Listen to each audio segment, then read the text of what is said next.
I'm Jerry McKee, and we're here at Adam Brennecke's house. And you're gonna say, well, wait a minute, who's Adam Brennecke? I know Adam West. He don't look like Adam West, does he? No, he don't ride a horse or the train. But you know, we're talking about ghosts, and he has seen a lot of things as far as ghosts goes wise. And he's going to tell you about a few things, and then we're going to do a live ghost hunt. So you have to stay tuned for that. We'll give you dates and everything as far as that goes. Adam, what is, how long have you been hunting ghosts?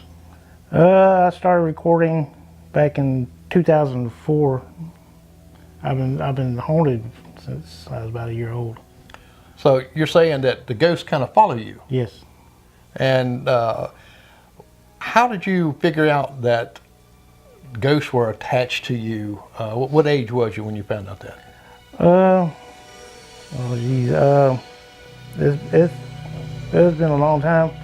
It was when we first lived in Gastonia, and that's when things started happening a lot. Okay, tell me the first encounter that you had, if you can remember, that kind of maybe, I know if I was a kid and woke up and there was this, kind of ghost in front of me, I'll probably have to end up, changing my clothes or whatever like that. So what was your first experience of actually knowing that you seen a ghost? One night, me and my brother was asleep, and we heard my sister hollering for us to come in her room. Told us to come in there quick. So we come in there, and actually the windows were closed, so there's no air or nothing going through there. But you actually see the handprints on the curtains being jerked violently. And she said, "Let me read one more paragraph, and I'll go to sleep." And the curtain just laid down. Now, are you the only one in the family that's got this, I call it a gift, that were ghosts kind of attached to you? Well, I know that my brothers seen them, and my sister had them pull the blankets and stuff off of her before. Okay. Now, when you record these ghosts, now I know you've recorded audio and some video also. And what is one of the scariest things that that really jolted you or kind of got you concerned?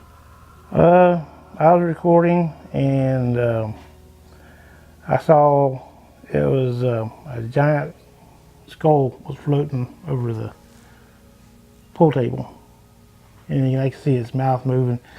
But I also heard two of them arguing about me. One of them said, "Adam's going to hell," and the other one said, "No, I've seen the book. He's going to heaven." Now, I bet that kind of gave you a little scare, didn't you? Oh yeah. Yeah. Wow. Well, it would me too. I was hoping let's go with the favorite, the one going to heaven. Oh yeah. Definitely.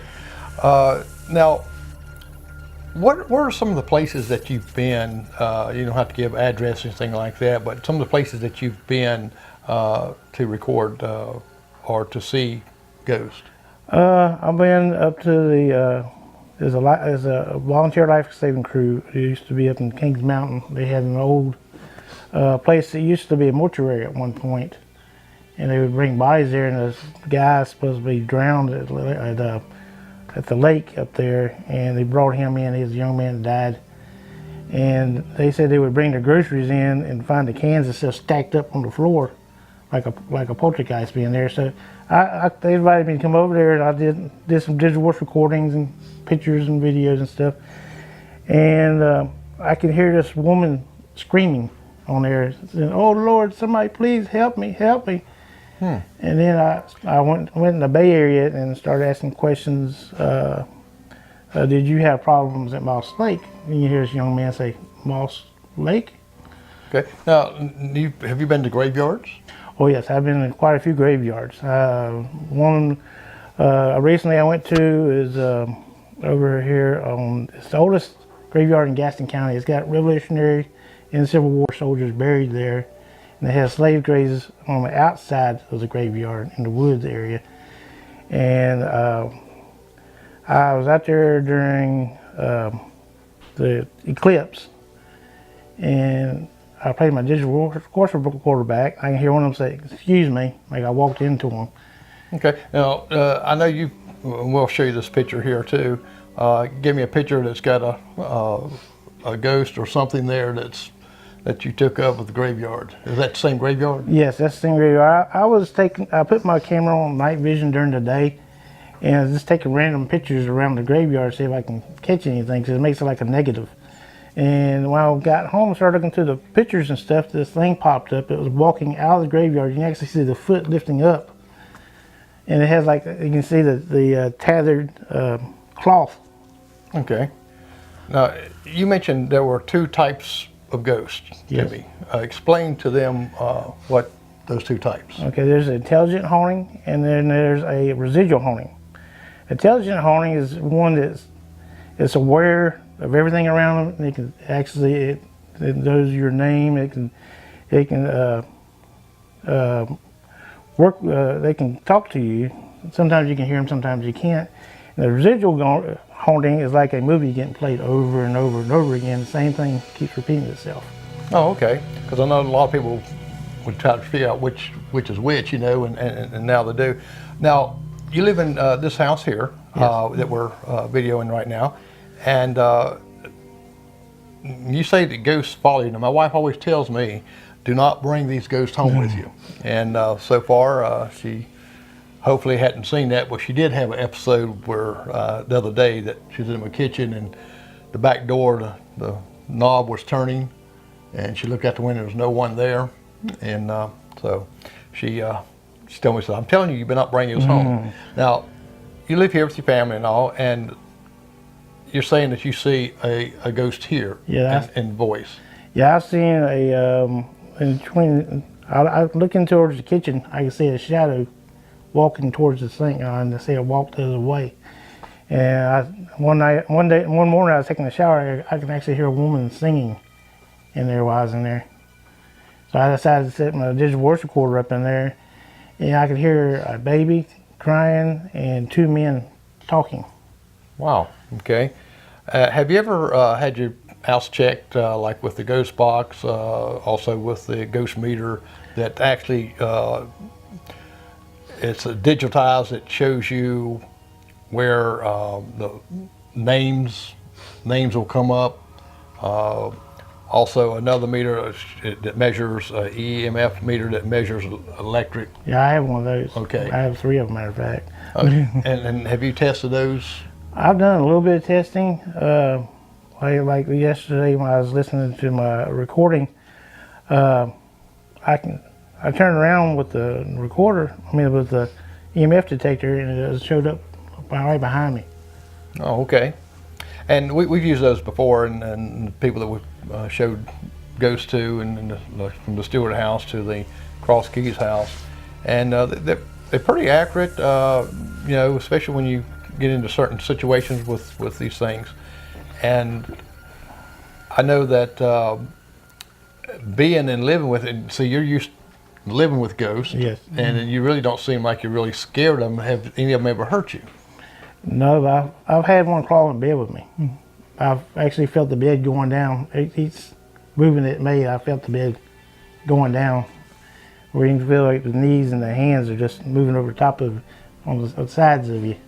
Okay.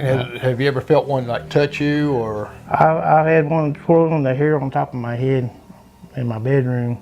I kept on stop. Okay. And that's a lot of questions people want to ask, and when we, with your permission, when we come back, we'll set everything up, and we're going to be able to let people see live what we see and what we hear, and that's my goal, to let a lot of videos, people will look at them and say, well, it's been altered this way and been altered this way, and when we know in editing that we see things that we didn't see before, people think, well, you kind of, with the editing skills, you can put stuff in there, but if we do it live, we can let people see live exactly what we're seeing and what we're hearing. Yep. And then when they go back and look at it, they can say, wait a minute, I didn't remember seeing this before. So that's the goal that I'm wanting to do, a live, because most of them I've ever seen is either videoed and put on there, even including mine. But that's the goal there. And if you're being a magnet, a ghost, I mean, they're like they're drawing to you, and but evidently they have ever told you what they want. Well, they always say, help me, and that's mostly what they're saying.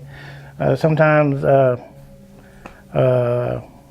they'll say your name, and they'll say, help me, or you'll hear choirs singing in the background.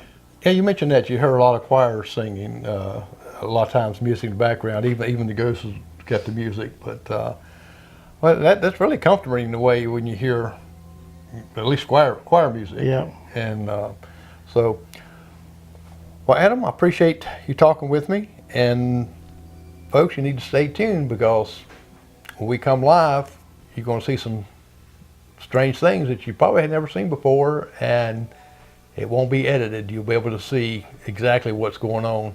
And Adam Brennecke is the right man for this because they follow him.